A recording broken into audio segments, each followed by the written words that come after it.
मनुष्य ने सुरक्षा की दृष्टि से चिंतन किया है और आज तक करता रहा है। प्राचीन काल में शासक वर्ग परकोटा बनाते थे। नगर का परकोटा, किले का परकोटा, गढ़ का परकोटा बनाते थे और वह सुरक्षा का साधन होता था। पूरे गांव भी परकोटा के भीतर रहते थे।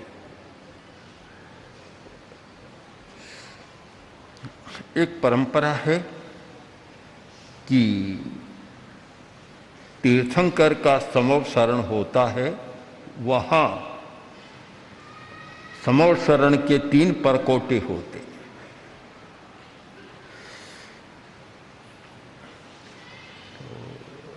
इसको यदि आध्यात्मिक दृष्टि से व्याख्यात करें तो एक नया रूप सामने आ सकता है। सुरक्षा की जरूरत सबको होती है और हर व्यक्ति को अपना सुरक्षा कवच बनाना चाहिए। असुरक्षित रहना कभी अच्छा नहीं होता, खतरा और भय मंडराता रहता है। तो सुरक्षा के लिए एक प्रकार का निर्माण।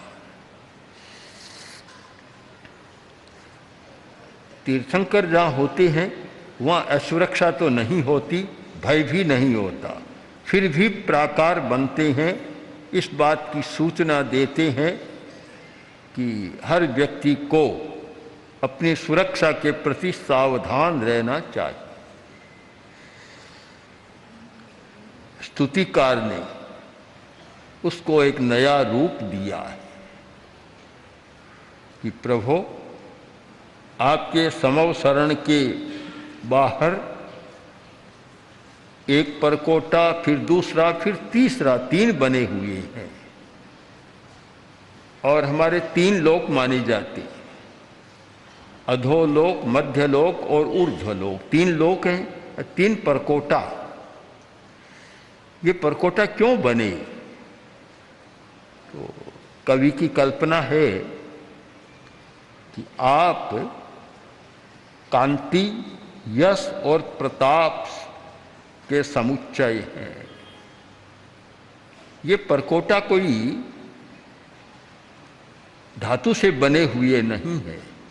यद्यपि माना यह जाता है कि माणिक्य हेम रजते, एक माणिक्य से बना होता है, एक सोने से बना होता है और एक चांदी का होता है। ये 3 माने जाते हैं। तो कवि की कल्पना है कि ये स्थूल दृष्टि की बात है। स्थूल दृष्टि वाले लोग स्थूल को देखते हैं, सूक्ष्म को नहीं देख पाते। तो स्थूल दृष्टि वाले तो यही कहेंगे कि सोना, माणिक्य और चांदी से बना हुआ है, किंतु अगर सूक्ष्म दृष्टि से हम देखें तो 3 परकोटे 3 तत्वों से बने हैं और वे तत्व हैं कांति, प्रताप और यश। आप एक परकोटा आपकी कांति से बना है और एक परकोटा आपके प्रताप से बना है और एक परकोटा आपके यश से बना है। प्रभु आपकी कांति, आभा, प्रभा, कमनीयता इतनी अधिक है कि पूरे लोक में फैल गई, पिंडीभूत हो गई और उसने समवसरण में एक पिंड का रूप, परकोटे का रूप ले लिया। दूसरी बात, आपका प्रताप इतना व्यापक है कि वह भी 3 लोक में फैला और फैलने के बाद पिंडीभूत हो गया और उसने भी एक दूसरे परकोटे का रूप ले लिया। अब 3 धातुएं, माणिक्य, स्वर्ण और रजत, इधर 3 धातुएं और इधर 3 मानवीय गुणों की उत्कृष्ट अर्हताएं हैं। कि जिसमें कांति होती है, जिसमें प्रताप होता है और जिसमें यश होता है, वे विशेषताएं हैं, अतिशय हैं। कवि की कल्पना सार्थक दिखाई देती, केवल दृष्टि का अंतर है। एक ही वस्तु को अनेक दृष्टियों से देखा जाता है, अलग अलग दृष्टिकोण होता है और अलग दृष्टि से उसे देखा जाता है। यदि हम रंग पर विचार करें तो माणक लाल है, सोना पीला है और चांदी सफेद है। ये तीन रंग हो गए। उधर कांति, प्रताप और यश, तो कांति सफेद, प्रताप लाल वर्ण और यश श्वेत वर्ण, पीला रंग। ये तीन रंग ले लें, क्योंकि रंग हमारे लिए बहुत सुरक्षा कवच बनते। रंगों का अपना एक आवरण होता है, घेरा होता है, एक आभामंडल बनता है और वह सुरक्षा कवच का काम करता है। तो कवि की कल्पना है कि आप की प्रभा बढ़ रही है और आप प्रभास्वर लग रहे हैं सबको। आप प्रभास्वर क्यों लग रहे हैं कि आपके परिपार्श्व में सफेद रंग भी है, अरुण रंग भी है और पीला रंग भी है। पीला रंग बुद्धि का प्रतीक रंग है। हमारे मज्जा तंतु, जो हमारे ज्ञान तंतु है, उनको बढ़ाने वाला रंग है पीला रंग। उसका उस पर प्रभाव होता है। हमारा जो अंतर्दर्शन है, अंतर्दृष्टि, उसे बढ़ाने वाला अरुण रंग है। जितनी अतीन्द्रिय चेतना, हमारा इंट्यूशन पावर, जो प्रातिभ ज्ञान है, उसका संबंध अरुण रंग के साथ है, हल्के लाल गुलाबी रंग के साथ है। और हमारी पवित्रता का संबंध सफेद रंग के साथ है। तो जो व्यक्ति श्वेत वर्ण, पीत वर्ण और अरुण वर्ण का परकोटा बना लेता है, वह सचमुच सुरक्षित हो जाता है। आने वाली बाधाएं, आने वाले विकिरण उसे फिर सता नहीं पाते। बाधाएं तो बहुत है इस दुनिया में, इतने बाधा, इतने विघ्न हैं कि आदमी को असुरक्षित बना देते हैं।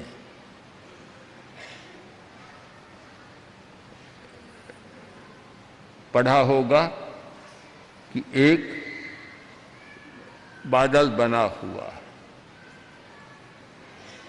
इतना लंबा चौड़ा, और वह पृथ्वी को आक्रांत कर रहा है, प्रभावित कर रहा है। यह भी बताया जाता है कि जो वर्षा का असंतुलन हुआ उसका भी एक कारण है, और श्वास की बीमारी आदि अनेक बीमारियों का वह जनक भी है, अनेक समस्याएं पैदा करता है। तो समस्या कहाँ है? उड्ढम सोया, अहे सोया, तिर्यम सोया। समस्या ऊपर भी है, समस्या मध्य में भी है और समस्या नीचे भी है। समस्या सारी पदार्थ जगत में होती है, आत्म जगत में कोई समस्या नहीं है। बहुत पहले भी मैंने प्रेक्षा ध्यान के संदर्भ में लिखा था कि जब जब मैं आत्मा की सन्निधि में होता हूँ कोई समस्या नहीं होती, और जब जब मैं आत्मा से दूर चला जाता हूँ और शरीर में रहता हूँ तब सारी समस्याएं पैदा होती है। रोग शरीर में पैदा होता है, आत्मा में कोई रोग पैदा नहीं होता। बुढ़ापा शरीर को आता है, आत्मा को नहीं आता। चिंता, भय, शोक ये शरीर के साथ जुड़े हुए हैं, आत्मा के साथ जुड़े हुए नहीं है। तो एक बहुत सुंदर रूपक कवि ने प्रस्तुत कर दिया कि ये परकोटे, ये सुरक्षा कवच, ये स्वयं अपने द्वारा निर्मित हैं, अपने द्वारा निर्मित, मानो अपने द्वारा निर्मित है और अपनी ही कांति, प्रताप और यश के द्वारा निर्मित है, बाहर से कोई निर्मित नहीं है। इस स्तुति काव्य से एक रहस्य हमारे हाथ में लगता है कि हम यदि सुरक्षित रहना चाहें तो अपनी कांति का विकास करें, एक मनोरमता का विकास करें। यदि हम सुरक्षित रहना चाहते हैं तो अपने प्रताप का विकास करें। प्रताप हमारी शक्ति, हमारी ऊर्जा, प्राण ऊर्जा, उसका विकास करें। और यदि हम सुरक्षित रहना चाहते हैं तो हमारे यश का विकास करें। यश का एक अर्थ संयम होता है, संयम का विकास करें, नियंत्रण शक्ति का विकास करें। जो व्यक्ति ये 3 परकोटे बना लेता है वह सचमुच सुरक्षित हो जाता है। जन्मना मरना ये कोई असुरक्षा की बात नहीं है। हर आदमी जन्म लेता है, मरता है, किंतु संस्कृत साहित्य में बहुत बार अनेक कवियों ने कहा यशस् शरीरे जीवसी, तुम कहाँ जीते हो? यशस् शरीरे। इस भौतिक शरीर में तो आदमी मर जाता है, किंतु कुछ लोग जो बहुत बढ़िया काम करके जाते हैं वे यश शरीर में अमर हो जाते हैं। तो यह एक अमरत्व की कल्पना, यह एक प्रताप, कांति और यश की कल्पना एक महत्वपूर्ण कल्पना है। और इस कल्पना के द्वारा स्तुतिकार ने हर मनुष्य को अपने अपने लिए, अपने द्वारा सुरक्षा कवच बनाने का निर्देश दिया है। माला, माला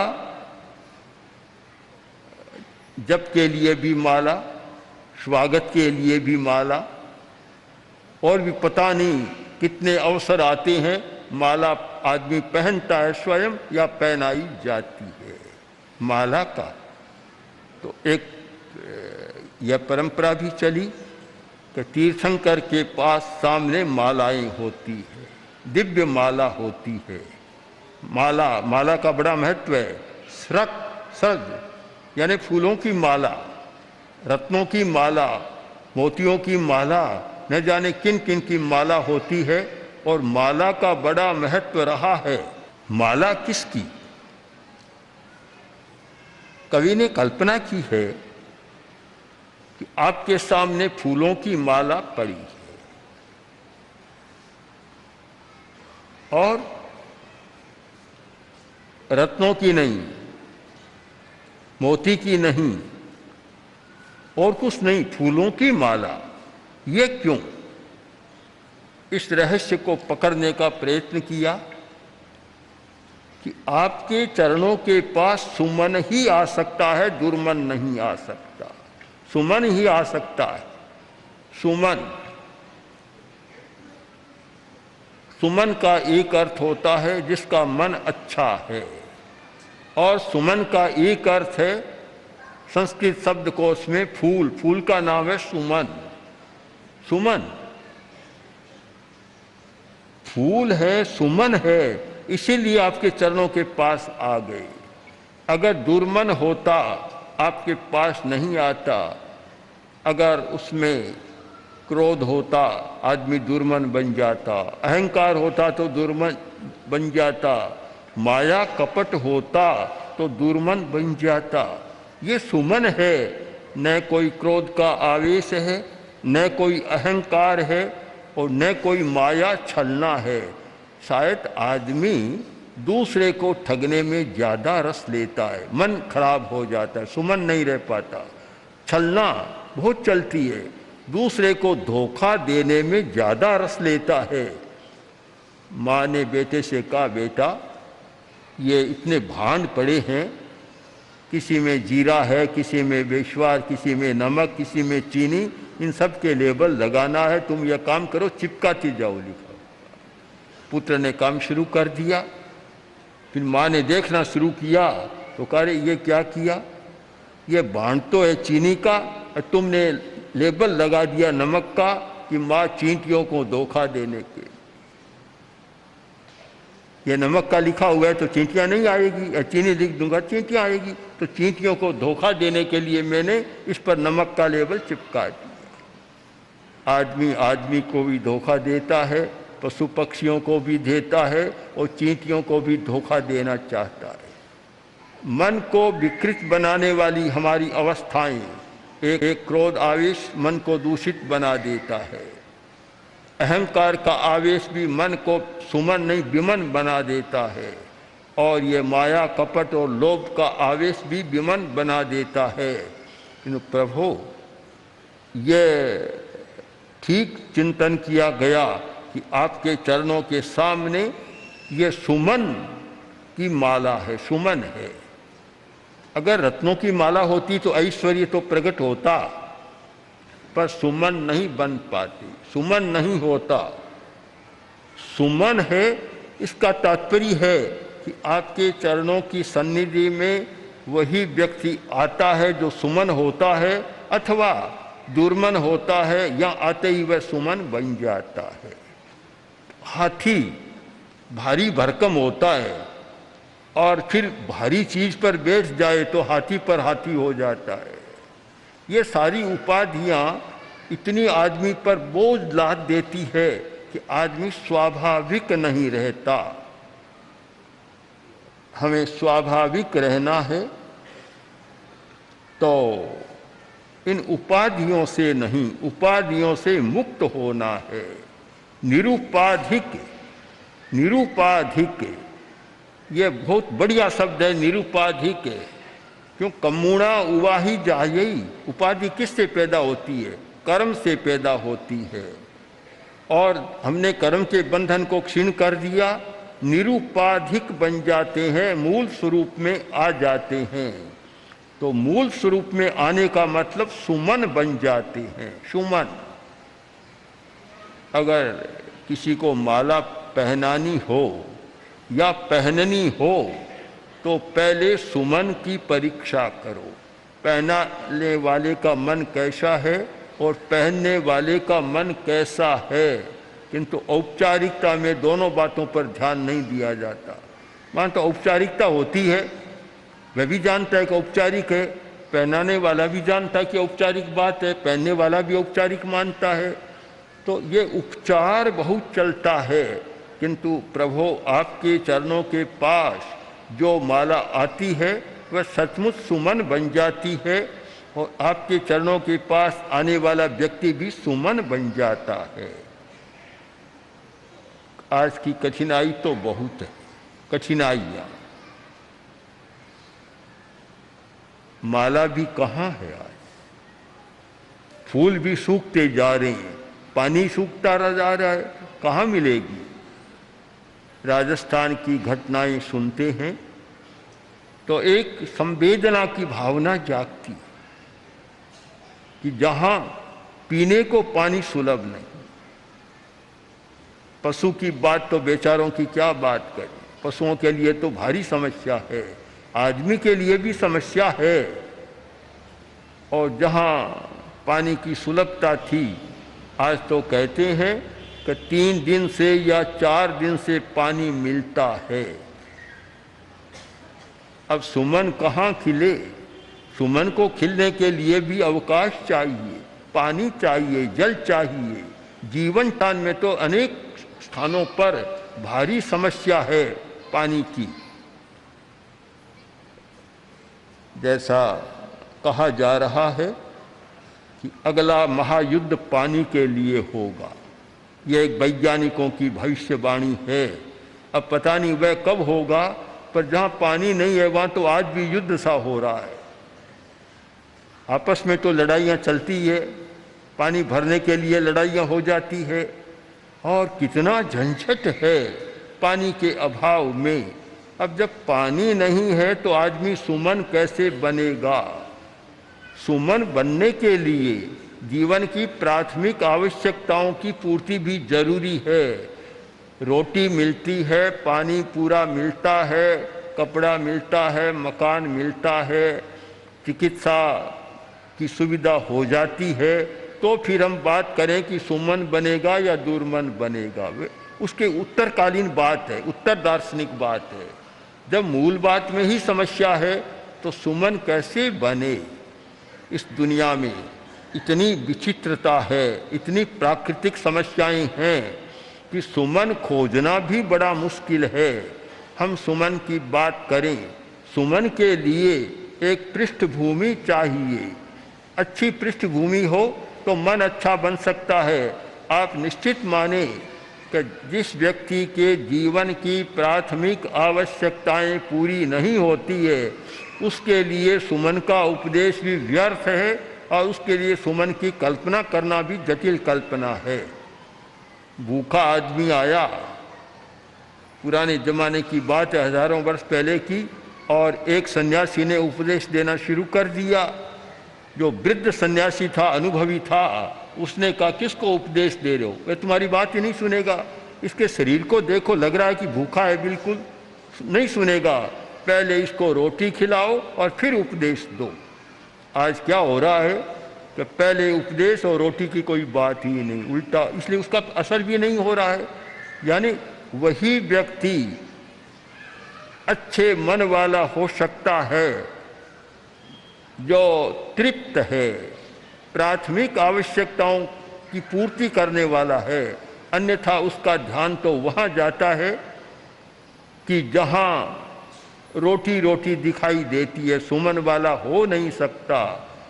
इसलिए सुमन शब्द पर भी हमें बहुत गंभीरता से विचार करना चाहिए कि फूल कहाँ खिल सकता है और आदमी भी सुमन वाला कहाँ हो सकता है, किस भूमिका पर, किस देश और काल में सुमन हो सकता है। इन सब पर विचार करना जरूरी है।